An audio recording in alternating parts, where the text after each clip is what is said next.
Good morning, students. In the last class, we started with our last unit, that is non-aqueous solvents. We discussed about water, that why water has been called as universal solvent. We discussed about non-aqueous solvents. We discussed about the types of solvents. Next, we discussed about the physical properties that play a major role in deciding which helps us choosing a particular solvent for a particular chemical reaction. The major physical properties were melting point, boiling point, heat of fusion, heat of vaporization, dielectric constant, dipole moment, and viscosity. And next we did was types of solvents. Four categories have been discussed. We discussed the four categories of in which the solvents have been divided, that is protonic and non-protonic, acidic, basic, and amphoteric, and third one is ionizing and non-ionizing solvent, coordinating and non-coordinating solvents. We discussed these four categories in details. So next today we're gonna do are the types of reactions which are possible in case of non-aqueous solvents. These are, first is metathetical or precipitation reaction, salt formation reactions, third one is acid-base reactions, fourth is solvolytic reactions, and the last one is solvation reactions. We'll be taking up these five types of reactions one by one. So first we are starting with metathetical or precipitation reactions. So these are what are metathetical reactions? The reactions in which precipitation occurs on mixing the two solutions. If we have two solutions in which two different solutes have been dissolved, make sure that the solutions are made up of two different solutes. And when we mix them, if precipitation takes place, then those reactions are called as metathetical or precipitation reactions. So the precipitation is going to occur or not, it is dependent upon, it can be predicted based upon the value of solubility product. Solubility product plays a major role in deciding about the precipitation.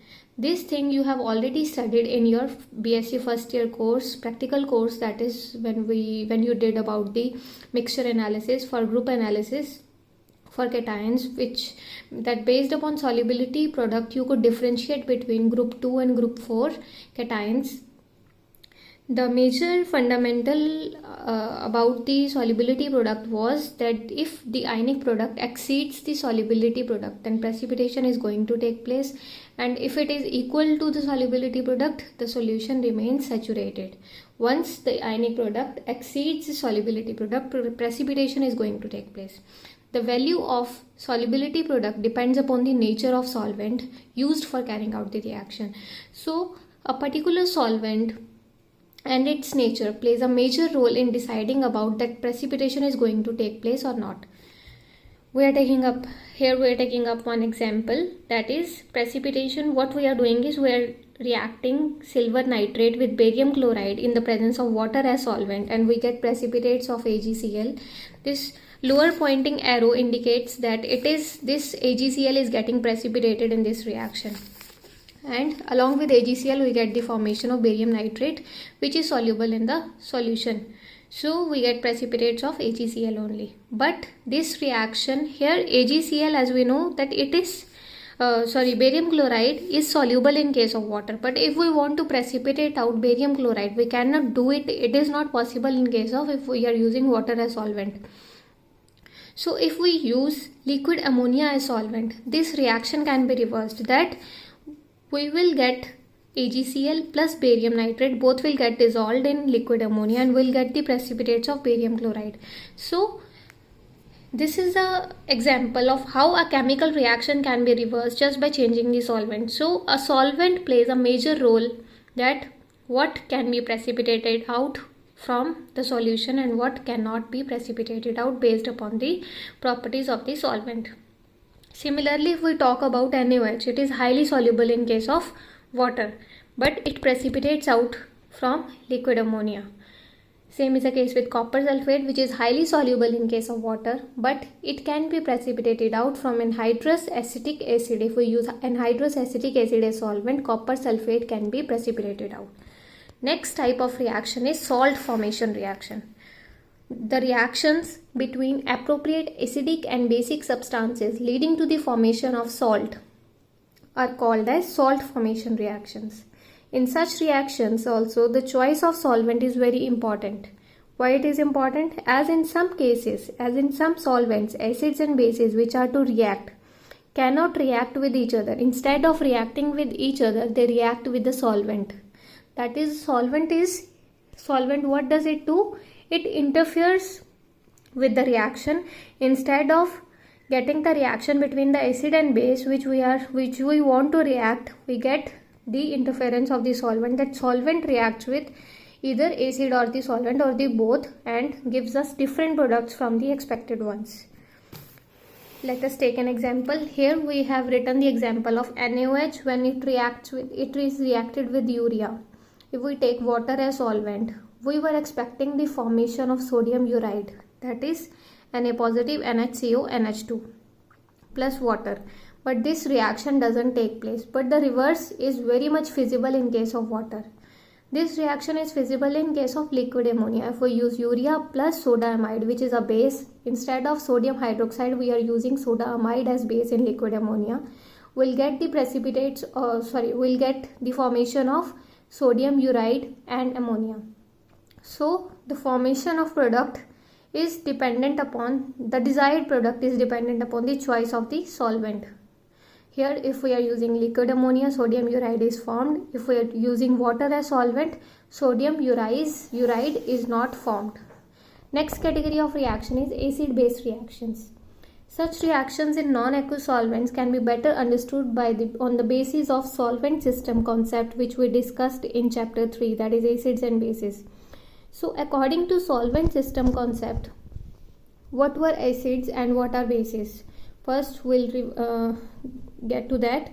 So according to solvent system concept, acids are the ones which on reaction with a particular solvent directly dissociates to give cation characteristic of the solvent, and bases are the ones which react with the solvent to give anion characteristic of the solvent.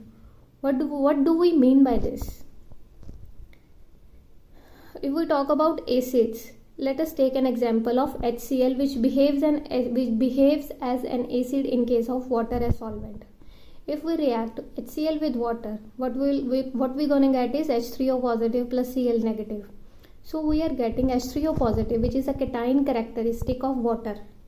So HCl behaves as, so we get from here, what we get from here is acid.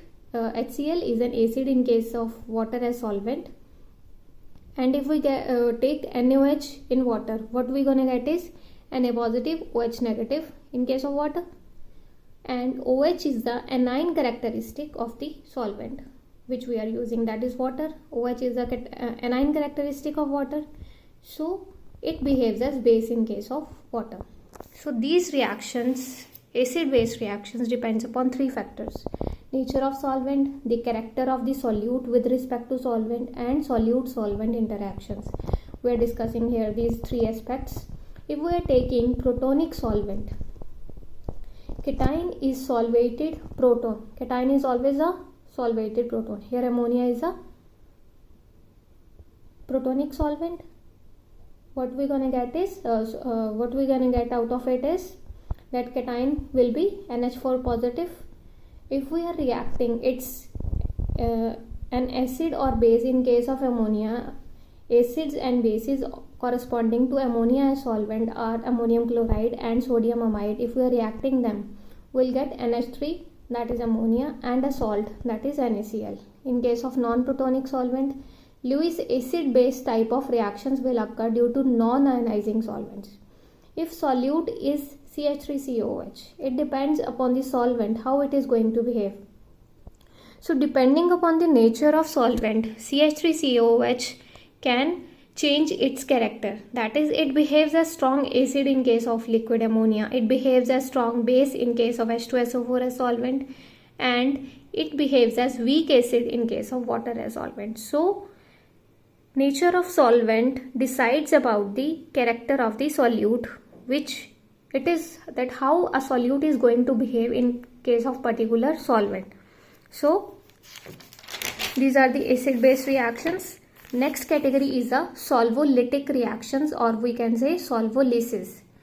What are solvolytic reactions? The solvent molecules react with solute and undergo autoionization, and then one or both of the species formed get attached to solute molecules. Then such reactions are called as solvolytic reactions. So what solvolytic reactions are? If we are taking up the solvolysis of water, then we call it hydrolysis. Based upon these are named solvolysis reactions are named after the name of the solvent. If we are carrying out the reaction in case of ammonia, it is ammonolysis. If we are carrying out the reaction in alcohol, it is alcoholysis. So here we have written the autoionization of water, that is it will autoionize to give H3O positive and OH negative. If we are taking up a solute, that is SO2Cl2 in water, what we are going to get is SO2OH twice plus 2H3O positive plus 2Cl negative. Here solute is going to dissociate, water is going to dissociate, and we get a species which is SO2OH twice, which here solute has undertaken a anion from the solvent. So it has made a compound out of, by taking one part of the solvent, by taking the anionic part of the solvent and from one part from the solute itself. So here what is happening is concentration of both these species, that is the acidic cationic part of the solvent and Cl negative, is increasing due to the dissociation of both the species. So such reactions are called as hydrolysis reactions, where a solute is dissociated and also it side by side dissociates a solvent molecule and gets attached to one of the species or new species formed out of the solvent and gives us a new product. Here complete solvent molecules are not present in case of products. Another example is if F negative is reacting with H2O, that is water, what is going to happen is it will give us HF plus OH negative. Here fluoride ion has got itself attached to H positive ion formed out of the autoionization of water, and OH negative ion is set free. So if this was about the hydrolysis, and if we carry out some reaction in case with ammonia as solvent, then that will be called as ammonolysis. If we carry out some reaction with the alcohol as solvent, it will be called as alcoholysis. Last category of reaction is solvation reactions, the reactions in which the molecules of solvents get attached to the solute species. Solute species can be in any form, that is cationic, anionic or molecular form. The formation of solvates is going to take place. Such reactions are also named after the solvent used, and the solvates formed are also named after them. So the reactions carried out in water are called as hydration reactions, and the solvates formed are called as hydrates. Ammoniation reactions gives us the formation of ammoniates. Alcoholation reactions gives us the formation of alcoholates. Here is an example of the formation of ammoniates and hydrates out of copper sulfate and copper chloride. Here what we can see is how this solvation is different from the solvation reaction. In case of how solvation is different from the solvolytic reactions. In case of solvolytic reactions, solvent molecules are breaking up into cationic and anionic part, and one part is getting attached to the solute molecules. But in case of solvation reactions, whole solvent molecules are getting attached to the solute molecules as a whole. So basis of solvation is the ion dipole interactions. There are these solvation reactions are based upon the ion dipole interactions which are formed in case of solute. If the solute is polar or polar to some extent, then what happens is the solvent molecule surrounds itself from the negative or the positive end of them. The solute surround the solute molecules and undergo solvation. Also these can happen on the basis of the formation of coordinate bond from the donor solvent, or hydrogen bonding can also be there. Solvation is the first step of solvolytic reactions. Solvolytic reactions have nothing to do with solvation reactions, but once the solvation reaction has taken place, it can lead to further solvolytic reaction, that the solvent molecules attached here in the product, it can further break to give us the solvolytic product. So solvation reactions can lead to solvolytic reactions, but if once solvolysis has taken place, then solvation cannot take place. In case of solvation reactions, complete solvent molecules should be there in case of product, but in case of solvolytic reactions, only the cationic or the anionic species can be there in case of product. So this was all about the reactions which can take place in case of non-aqueous solvents. We have discussed the 5 types of reactions: metathetical or precipitation reactions, salt formation reactions, acid-base reactions, solvolytic reactions, and solvation reactions. That's it for today's class. Thanks.